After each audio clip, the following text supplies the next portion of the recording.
অশোক সিংঘালে immediately নিজে হয় পদত্যাগ কৰক, নহ'লে বিজেপি দলৰ পৰা তেওঁক বৰখাস্ত কৰাৰ ব্যৱস্থা গ্ৰহণ কৰক। কোনো ৰাজনৈতিক নেতাই অন্য এটা ৰাজনৈতিক দলক, তাকো সৰ্বভাৰতীয় আৰু আটাইতকৈ পুৰণি ৰাজনৈতিক দলটোক জন্তু বুলি কোৱাৰ অধিকাৰটো বাদ দিয়ক, মানে মিনিমাম অকণমান মিনিমাম সততা থাকিলে, মিনিমাম নৈতিকতা থাকিলে, মিনিমাম মানুহৰ জ্ঞান থাকিলে কেতিয়াও কোনো ৰাজনৈতিক দলে আন এটা ৰাজনৈতিক দলক জন্তুৰ লগত কেতিয়াও তুলনা নকৰে। আমাৰ আদৰ্শৰ পাৰ্থক্য থাকিব পাৰে, বিজেপিৰ লগত আমাৰ আদৰ্শৰ পাৰ্থক্য আছে। আমি বিজেপি দলক সাম্প্ৰদায়িক দল বুলিয়ে কওঁ। আমিতো বিজেপি দলক কেতিয়াও এনেকুৱা ধৰণৰ হেৰিয়ে কোৱাৰ নিচিনা এনেকুৱা শব্দটো কেতিয়াও ব্যৱহাৰ নকৰোঁ।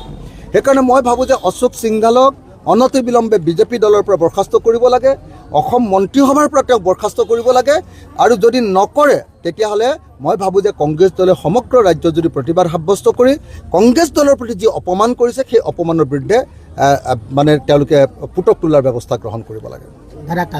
অশোক সিংঘালে ইমিডিয়েটলি নিজে হয় পদত্যাগ কৰক, নহ'লে বিজেপি দলৰ পৰা তেওঁক বৰখাস্ত কৰাৰ ব্যৱস্থা গ্ৰহণ কৰক। কোনো ৰাজনৈতিক নেতাই অন্য এটা ৰাজনৈতিক দলক, তাকো সৰ্বভাৰতীয় আৰু আটাইতকৈ পুৰণি ৰাজনৈতিক দলটোক জন্তু বুলি কোৱাৰ অধিকাৰটো বাদ দিয়ক, মানে মিনিমাম অকণমান মিনিমাম সততা থাকিলে, মিনিমাম নৈতিকতা থাকিলে, মিনিমাম মানুহৰ জ্ঞান থাকিলে কেতিয়াও কোনো ৰাজনৈতিক দলে আন এটা ৰাজনৈতিক দলক জন্তুৰ লগত কেতিয়াও তুলনা নকৰে।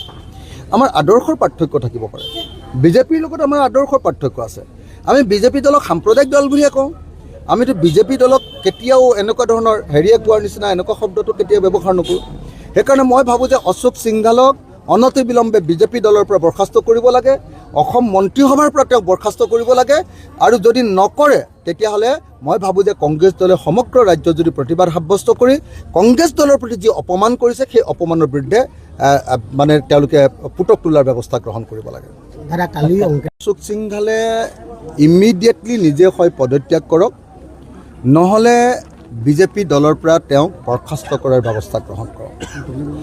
কোনো ৰাজনৈতিক নেতাই অন্য এটা ৰাজনৈতিক দলক, তাকো সৰ্বভাৰতীয় আৰু আটাইতকৈ পুৰণি ৰাজনৈতিক দলটোক জন্তু বুলি কোৱাৰ অধিকাৰটো বাদ দিয়ক, মানে মিনিমাম অকণমান মিনিমাম সততা থাকিলে, মিনিমাম নৈতিকতা থাকিলে, মিনিমাম মানুহৰ জ্ঞান থাকিলে কেতিয়াও কোনো ৰাজনৈতিক দলে আন এটা ৰাজনৈতিক দলক জন্তুৰ লগত কেতিয়াও তুলনা নকৰে।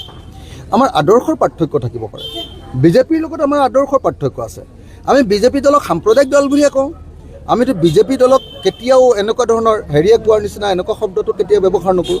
সেইকাৰণে মই ভাবোঁ যে অশোক সিংঘালক অনতিবিলম্বে বিজেপি দলৰ পৰা বৰখাস্ত কৰিব লাগে, অসম মন্ত্ৰীসভাৰ পৰা তেওঁক বৰখাস্ত কৰিব লাগে, আৰু যদি নকৰে তেতিয়াহ'লে মই ভাবোঁ যে কংগ্ৰেছ দলে সমগ্ৰ ৰাজ্যত যদি প্ৰতিবাদ সাব্যস্ত কৰি কংগ্ৰেছ দলৰ প্ৰতি যি অপমান কৰিছে সেই অপমানৰ বিৰুদ্ধে মানে তেওঁলোকে পুতক তোলাৰ ব্যৱস্থা গ্ৰহণ কৰিব লাগে।